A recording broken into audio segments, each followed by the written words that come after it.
Welcome to Fearless Females, where ambition meets resilience. Meet your guide, Lorie Jones, owner of Fearless Financial Advisors. Join her and remarkable women executives as they uncover the triumphs and transformative moments shaping extraordinary careers. Ready to be fearless? Let the journey begin. Good morning. So today we are chatting with Rebecca. And there was a moment in this conversation, and it's actually the reason that I named it Authenticity as Strategy. Winning Without Dimming Your Light is because of this moment. Rebecca shares that early on in her career, somebody told her that she needed to tone herself down. She needed to be less bubbly. She needed to be less herself. If she wanted to be taken seriously, she needed to be different. And I think that so many women, like in finance, in business, in leadership, like we've all heard some version of that. Be less than, tone yourself down, don't show up authentically. Like, you need to be different in order to be successful. But what I loved about Rebecca's story is that she didn't build success by becoming somebody else. She built it by leaning into more of who she already was. And she found the way to bring that bubbly personality and that, the authenticity, that's the word that I keep using, is just who she really was. Starting from zero, betting on herself, and in a season of life that felt like completely chaotic, and also maybe when she wasn't as sure of herself as she is now that she's had the success. And I love that she was able to lean into that. I know who I am, and I'm going to show up just exactly the way I am and not dim my light and not be somebody different just to fit in. And she found success that way. She became unstoppable.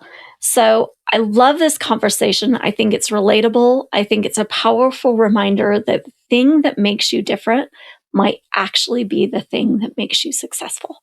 So if you find a name coming to your mind of someone who maybe could listen to this episode or maybe needs this message in their life, shoot it on over to them. Just share a link, invite them to listen to the podcast. Or I do have 4 short videos that come out, and they're posted on YouTube, they're posted on LinkedIn, and just shoot them over that video, the short section, and maybe that will be exactly what she needs to hear today. So let's get started with Rebecca. Good morning, Fearless Females. We are here today with Rebecca Blacker. She is a New York City real estate broker, and I'm so excited to get to chat with you today, Rebecca. I'm excited to hear your story. So happy to be here. So let's get started by, I am a reader. I love books, any and all forms. Tell me what your favorite book is. Yeah, so I have a lot of favorite books. Lately, I've been into business books. So I just read this book called The Full Fee Agent, which I know sounds very specific to real estate brokers, but I think it could be very useful to anyone that's in sort of a sales role. Mm-hmm. It was written by Chris Voss, who's a hostage negotiator, and Steve Scholl, who is kind of like a career coach. He does a lot of real estate related coaching, but he's also fantastic. And it's a book really about, like how to work more efficiently.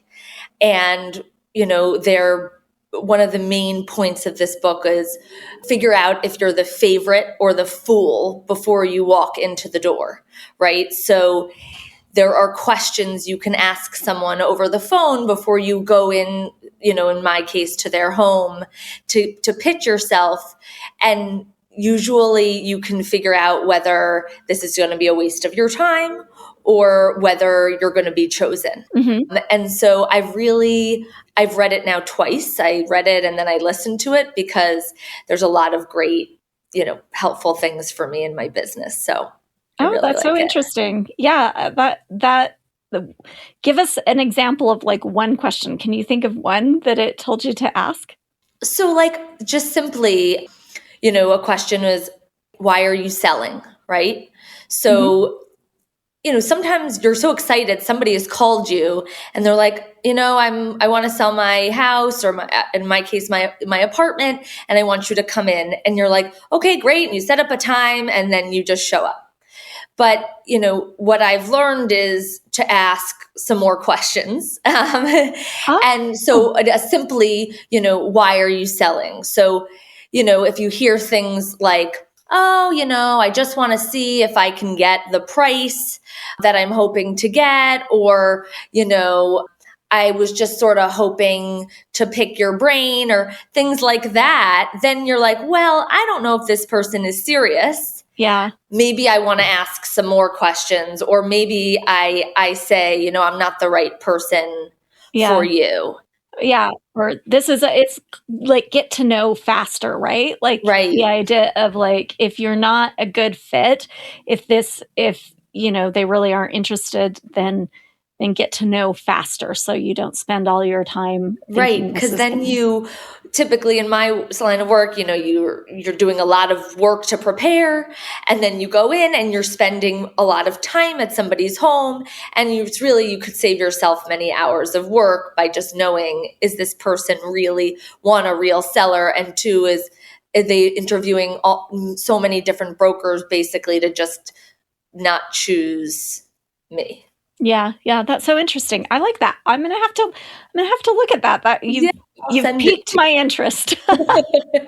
So, Rebecca, tell me just a little bit about your journey. Did you know you wanted to be a real estate broker at age 3? Like, how did you get to this path? What do you do? Tell me a little bit about that. Sure. So I would say at age 3, I knew a little bit about real estate. My family is in the real estate business. Mm-hmm. My grandfather was actually a Holocaust survivor. He came to New York after the war, mm-hmm. and with some money from his friends, ended up buying a building in the Bronx, and kind of, grew his business from there. And then my father actually entered the business after he finished law school. So there was a lot of real estate talk at my dinner table. But it was, more about, they have multifamily buildings and they manage them. So there was a lot of talk about like tenants and boilers and like roof and facade work and that kind of thing. Not mm-hmm. exactly what I do now. So I did always hear real estate talk. So after I was a finance major, after college, it was 2009. It was kind of a tough time in the financial world. And I didn't get the finance job that I had wanted. And so I decided to go into and work with my dad, sort of as just like something in the interim, because I was thinking I wanted to, still go into the financial world. And so 10 years later, I was still there. So, I learned so much. It was a very heavy management job. So it was mostly managing the existing properties we had, anything from maintenance request to we did our own in-house leasing, and we had our own crew for, fixing things and, all of that. So that was my job for 10 years. Mm-hmm. And, it was something I never loved. I loved like working with my dad every day. Mm-hmm. And I loved the fact that it was very sort of, I don't know what the right word is, but like it was a 9 to 5, mm-hmm. I knew my schedule. It felt like, after a few years, I could sort of do it with my eyes closed. Yeah. And so after those 10 years, my daughter had been born. So I had my son, and then 2 years later, I had my daughter, and she was just born. Mm-hmm. And, I was thinking about maternity leave, and I can't really say I thought so deeply about it I don't know if I did all the research I should have done, but I just decided that this was the time that I was going to make the career switch.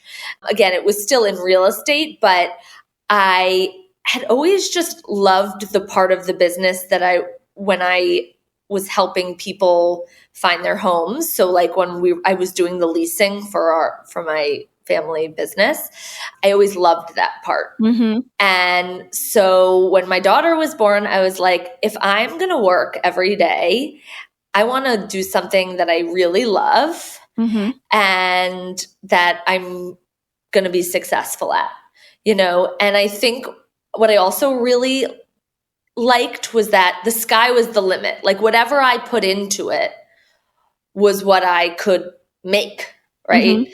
And so I wasn't like being a broker is not a salaried employee. You don't have set hours. You don't have health benefits. You don't have any of it. Yeah, sounds scary. It was terrifying.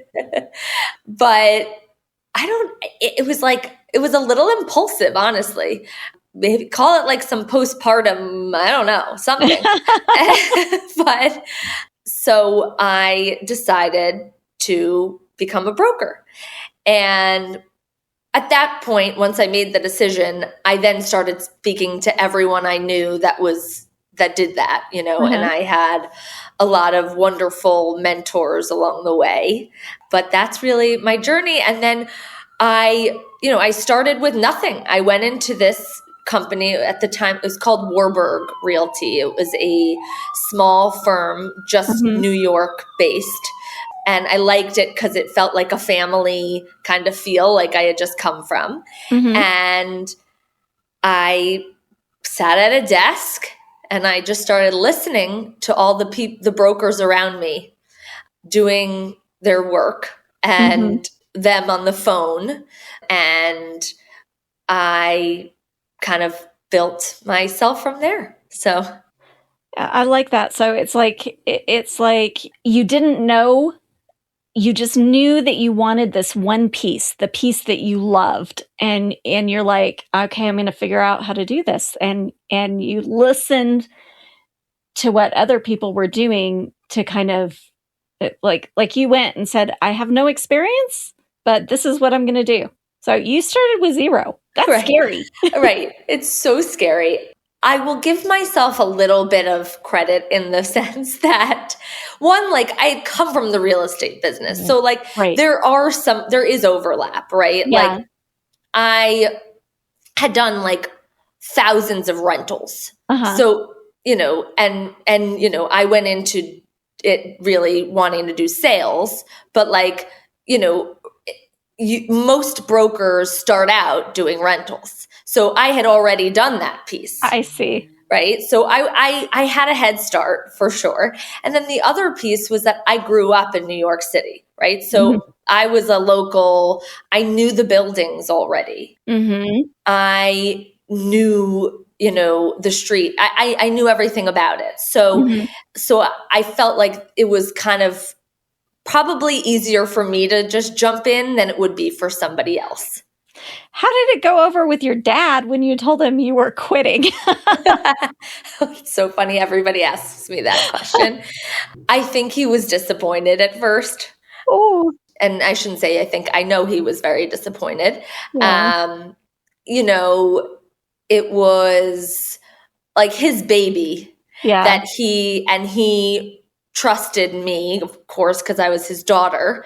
And, I think it was sort of, he felt like, well, what am I going to do now? Right? Like I don't have someone in my family that can, manage my business. And I would say Though, if you were to ask him now, he would just say like how proud he is of me. Like he just can't believe that I was able to accomplish what I did. So my dad, I still call him pretty much every day for advice. And he just he loves to hear, he'll pick up the phone. He's like, how many deals did we do today? And he's really into it. And I think now he'll say it was like the best move I ever made. Yeah. Yeah.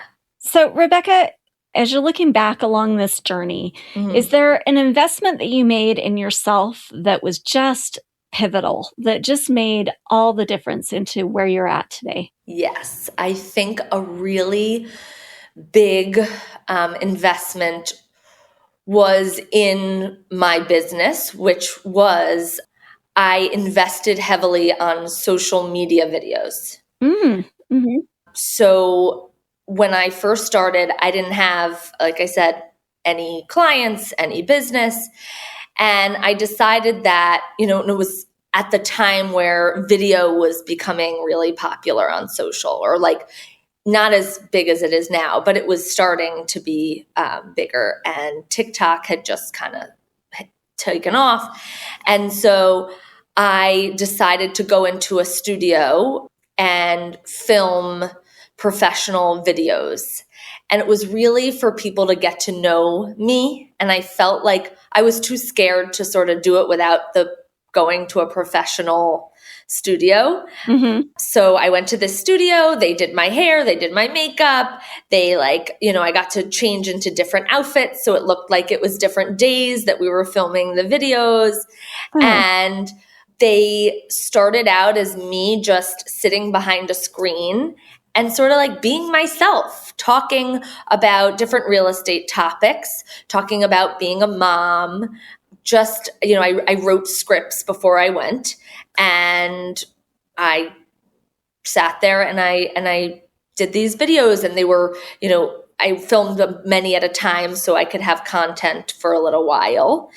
And the videos were really instrumental in building my business because it was a way for me to start a brand, which was myself, and people, hire real estate agents that they can relate to, that they trust, that they, feel can kind of guide them through this incredibly complex transaction.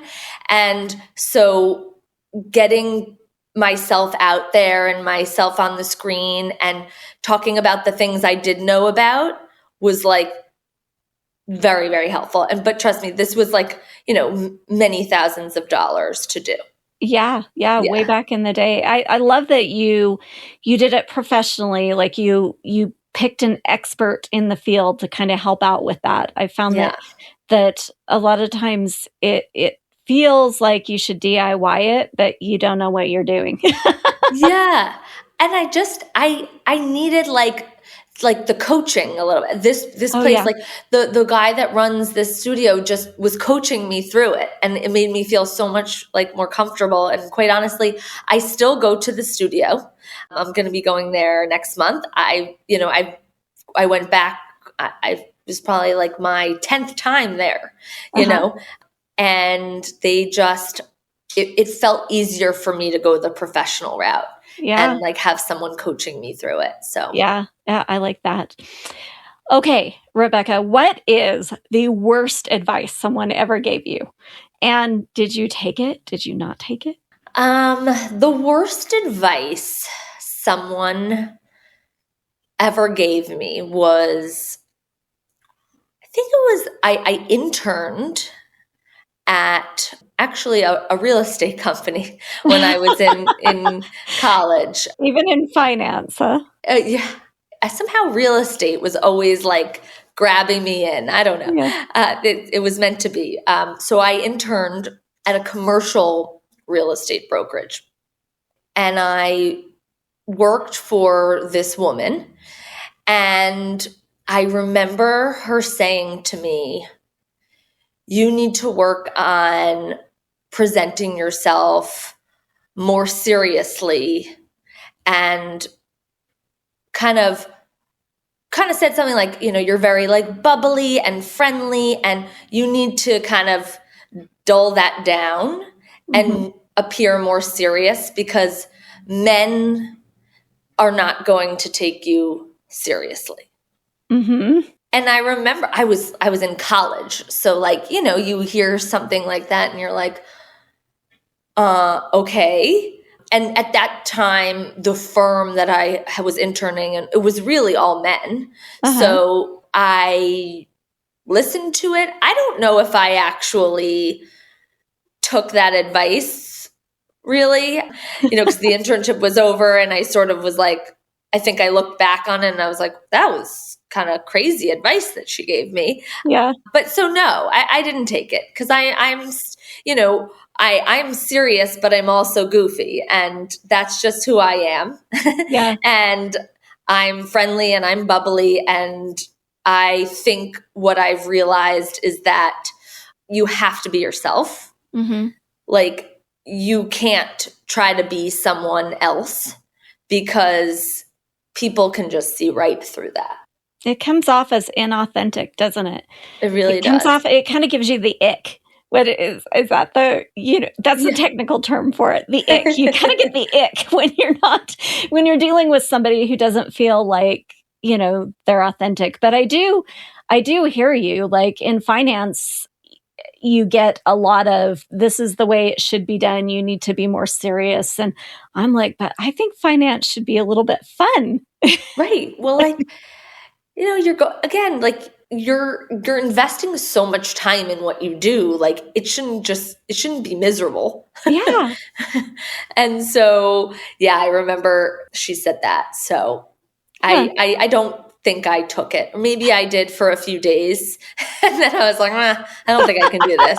I can't keep this up for 20 years, right? We better go back to fun, bubbly me. Well, and it sounds like you built a brand out of that too, like out of your uniqueness, out of the fact that you were like, this should be exciting. It should be fun, getting your own place. And exactly. Yeah. Yeah. What about a time that you can look back on over your journey where you're like, oh gosh, I wish I had a do-over. My goodness, I want to go back and do that again. Knowing what I know now, I would do that totally differently. Is there something like that? Yeah.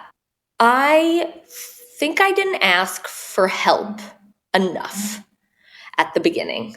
Mm-hmm.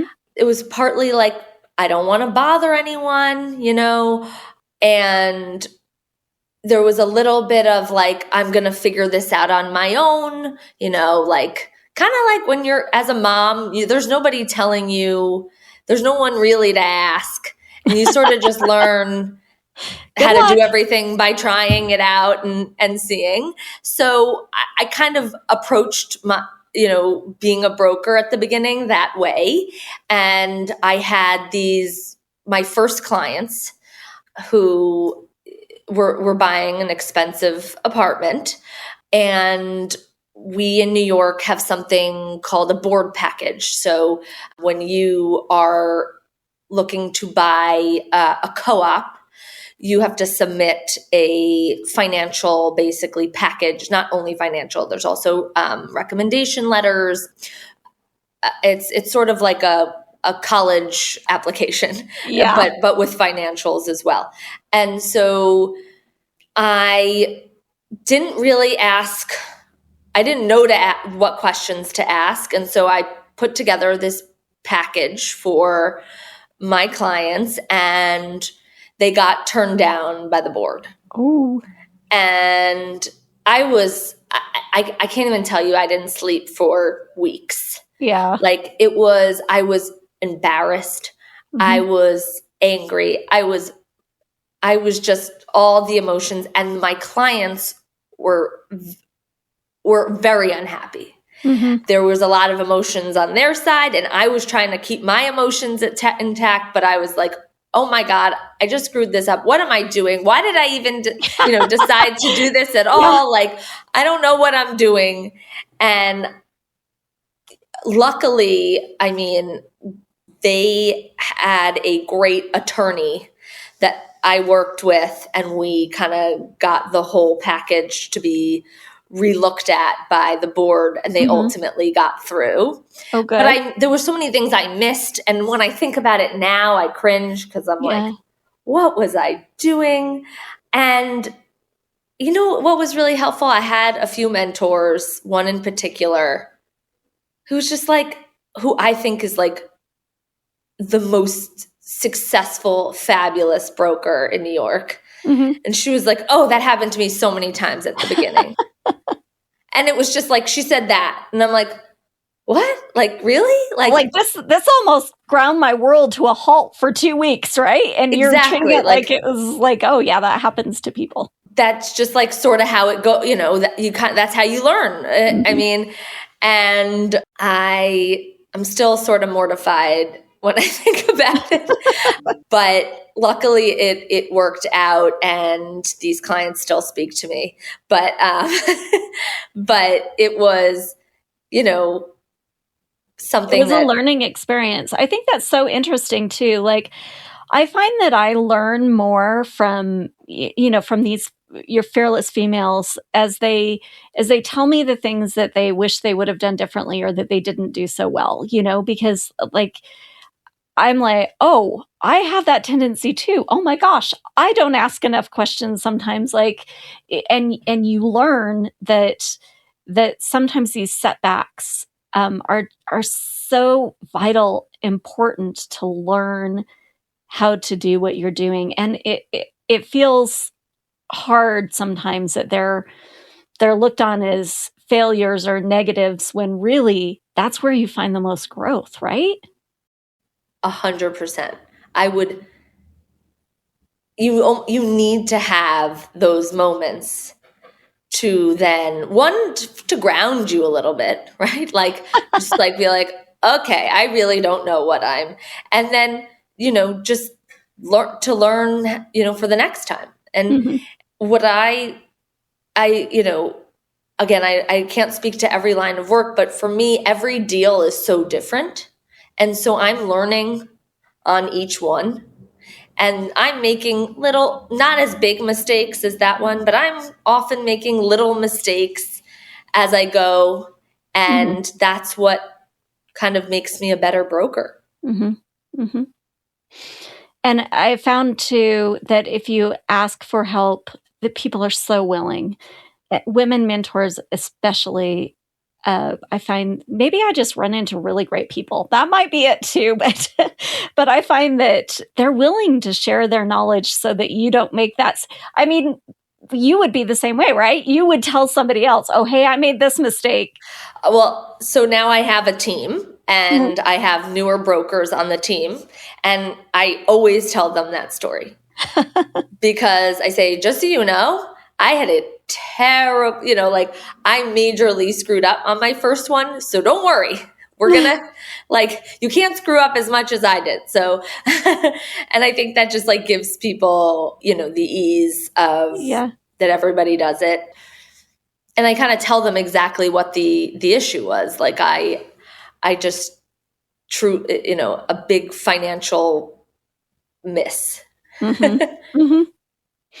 So, what about if you could go back and high five yourself for a really great financial decision? What would that be? I think it was actually purchasing my own apartment. Okay. I bought an estate sale in a great location. And I bought this apartment before I was in this business. And I guess there's a theme here. I didn't use a broker because I thought I knew everything. And I definitely didn't. But it ended up being a really great investment. And, we fixed it up and, our investment has definitely appreciated in value. And I sometimes wonder if we didn't buy our apartment and we kept the money, in whether we would have spent that money on something not as smart. Not an appreciating asset. Yeah. Right. Yeah. Yeah. I love that. How old were you when you got your first apartment? 30. 30. That's good. I think the average, you would know this better than me, but the average age to buy your first property now is 38 to 40 or something like that. Yeah. There was an article where it's definitely getting much people are older when they're buying their first homes, it's really because homes have just gotten extraordinarily expensive. Mm-hmm. And it's not an easy Especially in thing New to do. York, I would assume.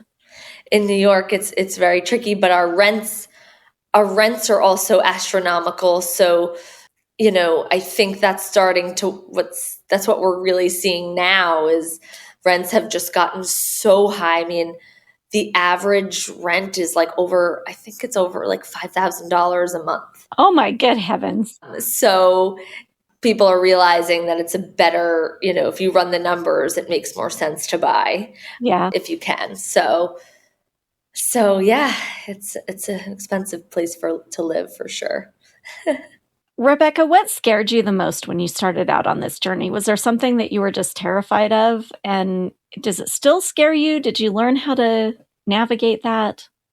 It doesn't sound like anything scared you. I just have to say this right now because so you funny. started with nothing and you're like, yeah, let's do this. And a brand new baby. And oh my God. kids. I know. I realize that's how it comes off, but I think I go in waves of like really believing in myself Mm-hmm. and then like losing that for, a couple months, or I'm just like, no one's ever going to hire me. I'm going to, it often happens at the end of the year.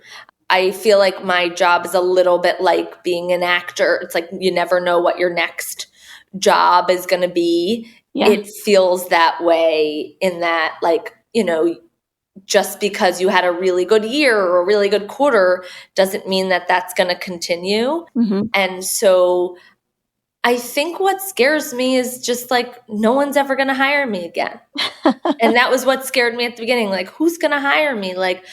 And I've been told that every successful real estate broker says the exact same thing at the end of the year, Mm-hmm. which is, I'm never going to be able to have that year again. Yeah. Or I'm terrified or what, something like that. And so far it's worked out. So I think just believing in myself. Yeah, that's hard. It is hard some days when you're like, some days you're on top of the world and you're like, oh, everything's wonderful. And then the next day you're like, I didn't do that right. And I didn't do that right. And I didn't measure up to my own expectations in this way. It is hard sometimes to always be supporting and positive of yourself. Yeah, I know. It's 100%. And I think now I have several women that look up to me and depend on me. And so I feel like it's that extra pressure of Mm-hmm. like needing to, to perform at my very, very best because people are watching, So what do you do when you get in the doldrums? Like you look in a mirror and say, I am beautiful. I am great. Like how do you? I think I'm really lucky in that I mentioned my dad. I'll call my dad Mm-hmm. and I'll just be like, I don't know. I think this is, something's not feeling right. Business feels slow or something, or I can't handle all this stuff with the kids, whatever it is. And like just he's a really good cheerleader for me. Mm-hmm. I also have like some really great friends at work that I can confide in who like have sort of known me from the beginning of the journey. Mm-hmm. And they'll like, like that one of them is actually the head of my firm. And she said to me the other day, she was like, do not forget like where you started. And I'm sure you never thought you would be where you are right now when you first started. So like, don't forget that journey. And, and you should, and like, you should be so proud and all those things. And so I'll even say to her, can you please just say that to me like every month or every few months? Like I need to hear that. I love that. I will do that with certain friends. I'm like, I just need to hear nice things about myself today. Yeah. Can you just tell me something nice? And I don't know, those eventually you start to take those things in. Mm-hmm. I actually keep a list of like when I have clients that will reach out and say, hey, it really made a difference, or thank you so much for doing that, or I am so happy that you're my financial advisor or something like that. And I'll put those in like a file folder or in my CRM system. And when I'm having a really down day, I will go look at those things. Good, as you should, because I know you sometimes just no amount of self-talk helps. You almost need the outside, like somebody else to say it. Mm-hmm. And I think it's interesting. It's so interesting that you didn't point this out, but you have that bench ready, that supportive cheerleading bench, like ready and waiting. Like you don't wait until you're in the doldrums to go find the people to tell you you're doing great. Like it's like your bench is there with their pom-poms ready to cheer you on, right? Yeah, it's true. I know sometimes I'll call my dad. He'll just can hear it in my voice. He'll be like, oh, one of those days, huh? And I'm like, yes. And I love your dad. I don't even know him and I love him. He's pretty fantastic. Yeah. So did you face any unique challenges because you were a woman? I think just the balancing of it, of, I can't go to work and just be at work. I have to make sure that someone's going to be home to pick up my kids. Someone's available to take them to this activity. There's food on the table. There's paper towel, that we have everything in the house. And then when I'm at home, I can't really turn work off just based on the way that my job is. Like it's a 24/7, like being available type of job. And so I often wonder, again, I'm a female. I've never been a man. I don't know what the experience is of men, but I imagine that men are a little bit able to turn one off and turn one on and not be kind of experiencing both at the same time always. Mm-hmm. So they don't have that little niggle in the back of their brain saying, did you get the field trip form signed? Is there bread in the house? What's for dinner? Oh my gosh, what's for dinner? Oh. Yes, I imagine that most men don't have that experience, but I'm sure there are some that do. And I think it's just something that's empowering that I and other women are able to do that. Yeah. Yeah. I had one guest one time who said, I'm just so amazed at how resilient women are. I'm just so amazed at all that we do and all that we're asked to do and all that we show up in so many ways and for so many people in our lives. It really is inspiring. It really and watching, all the women as they take on like a bunch of roles, a bunch of different things that we have to get all done. It is inspiring sometimes, isn't it? What is the thing you are most proud of, Rebecca? My children. I that's really the most important thing to me, and it's what I'm most proud of. It's just like I should be more specific about them. That they're kind, and that they are, they have empathy, and that they are good friends and respectful, and all of those things. Like it makes me so proud. Like when the best compliment I could ever receive in life is like, your kids are so nice, your kids are so kind, or, your kid, they were so kind to my daughter when she got hurt or something. Like I can go to sleep that night with a smile. Like that is what I'm most proud of. Yeah. It's always a good feeling when someone tells you that you've done a good job, because you are doing two jobs, a mom and, a real estate broker. And a lot often we feel like maybe we aren't measuring up in one area or the other area, and that balance and that time for everything. So yeah, it's always nice to be told you're doing a good job, huh? Yeah. I guess that's my, I guess that, we were talking about the people that sort of give you your pep talk for work. It's like, I guess it's like other parents. That's your pep talk for your at home work. Yeah. And it's important too, I think, that you have both, right? Especially the teenage years. I'm not sure you haven't gotten there with your kids No. yet. 8 and 6. So yeah. I not there loved yet. my teenagers, but I definitely needed a support crew during that time. I can imagine. Yes. Any advice for a young lady who's kind of just starting down this path that you're already so successful at that might help her to get where you're at?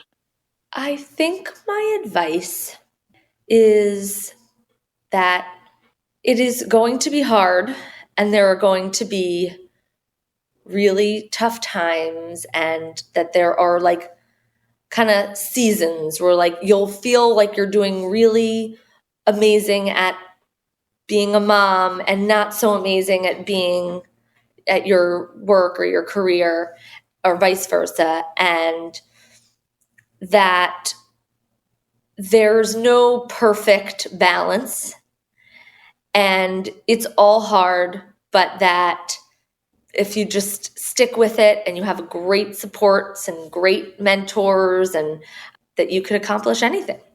Yeah. I love that. And I love that message for our daughters too, right? Mm-hmm.